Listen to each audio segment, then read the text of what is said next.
Welcome back. Well, as promised, let's get this rare conversation going with the management of Mech. The stock has been a good performer in the past year or so, and even the last few years. They also announced a 1:1 bonus issue earlier in August. To understand what's the way ahead and how things are shaping up, we're joined by Mr. Rohit Sajja, who is the President of Business Development at the company. Hi, Rohit. Good morning, and thanks a lot for speaking to us here on CNBC TV18. Let's get a couple of numbers out of the way. The last updated order book number we have is around 57,000 crores odd. So what is the updated number, and what's the inflow that you're looking at for this year itself?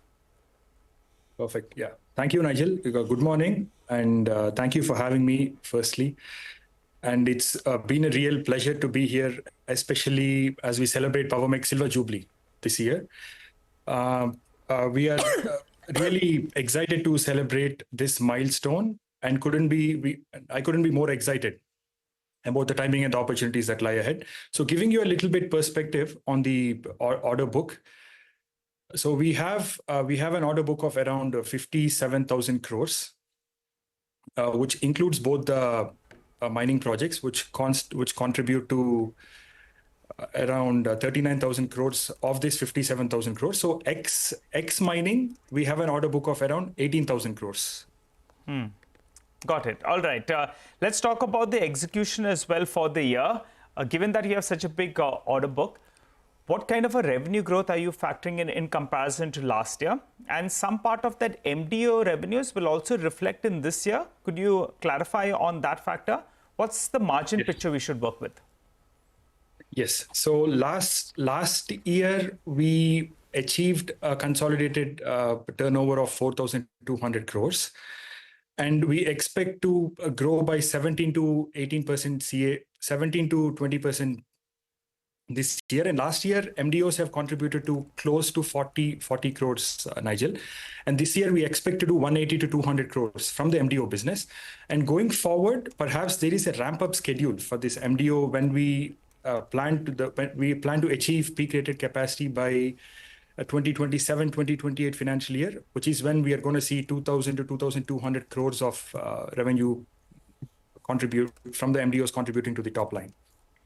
So just to get the numbers right, 40 crore was the MDO contribution, that's the mines business last year. This year, it should be closer to 200 crore. And by FY28, that number scales up to 2,000 crore rupees. That's the ramp up. Right. Schedule. Right. Got it.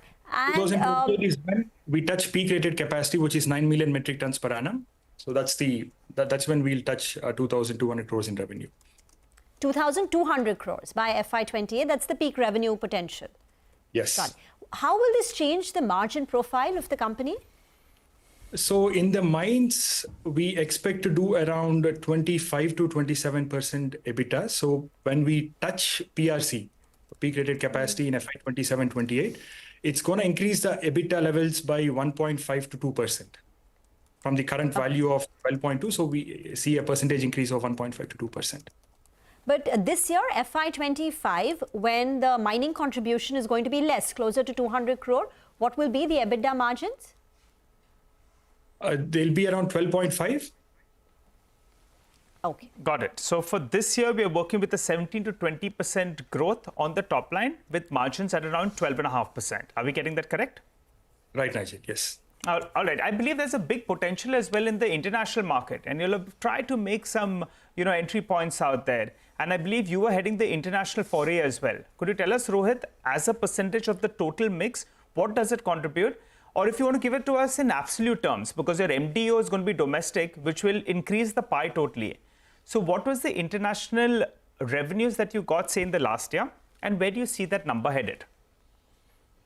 So, Nigel, last year, overseas revenue contributed to little over 250 crores to our top line, which has a combination of both power plant construction and also O&M activities, of which O&M is around an impressive 221. And we see this trend. So this year, the 221 crores of O&M overseas revenue is going to increase to 300 crores.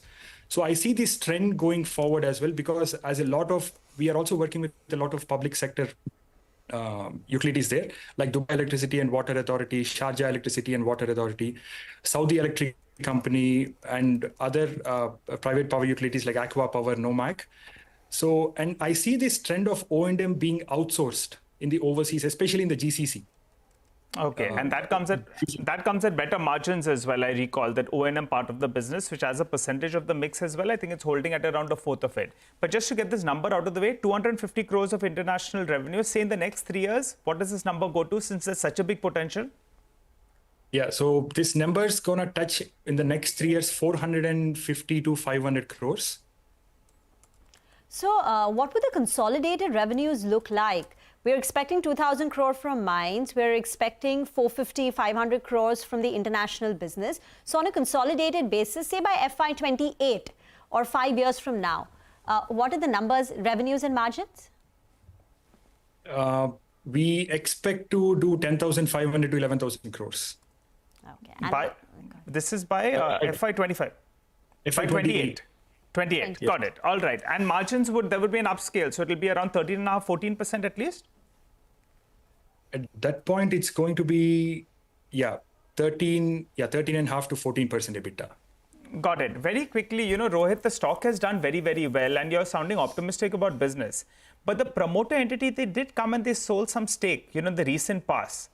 Is there a plan to take some more money off the table? After all, I think the stocks in the last 6-7 years is up, I think, 8-9 times.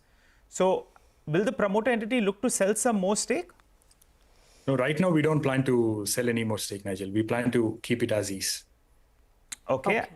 And since you're so involved with power projects, what about renewables? Because as of now, it's the traditional way of power. Thermal power projects is what you'll be looking at. Renewables as a percentage of your mix, what is it? And do you see a big potential over there since you, as it has been working with companies like NTPC and the likes who are now looking at renewables? Yeah. I'll give you a perspective on this renewables. We have been doing a lot of work on renewables, especially the green hydrogen space, Nigel. We have formed a couple of partnerships with electrolyzer manufacturers abroad, mostly from Europe.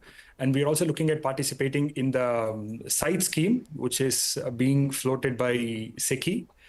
We more so want to participate in the hydrogen derivative space, the green hydrogen derivative space, which is green ammonia, green methanol.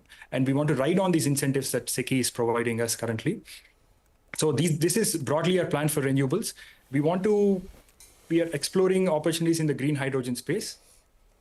And we plan to do so in years to come. We're also exploring a few other opportunities in Saudi Arabia because of our presence in the region for the last 10 years. Even Saudi is coming up with a lot of green hydrogen projects. Do you have a capex plan in mind for the next 5 years that you've earmarked? Yes. So capex, standalone capex, it's not. We are gonna let the capex be at in between 100 to 120 crores, which is going to be commensurate with our growth. But the mine capex, which is we plan to deploy around 750 to 800 crores over the next 3 years to get the mines up and running. Got it. Okay. Just one near-term question then. I missed, what is your current order book right now after the order inflows that we've seen as of today? And how much of it will be executed in FY25? And what is your L1 pipeline? So the current order book stands at 58,000 crores, ma'am. And this year we plan to execute 5,500 crores of that. So of the 58,000 crores, as I mentioned earlier, 39,000 crores is from the MDOs. Right? So you exclude those off, it's around 18,000 crores. And of the 18,000 crores, we plan to execute 5,200 crores and MDO revenue of 2,200 to 250 crores is going to get added. So the total revenue we're looking at will be around 5,500 to 5,600 crores. And the L1, the projects that we bid for stand at 13,500 crores. And of this, the L1 pipeline is close to 2,000 crores. And the tenders that are yet to be opened, 10,000 crores. Got it. All right, Rohit, thanks a lot for joining in. So we'll take all that guidance and we'll hold you to it. You have an ambitious plan for 2028. And more importantly, the promoters clarify that in the near term, there's no plans to sell stake in the company. Thanks a lot for joining in.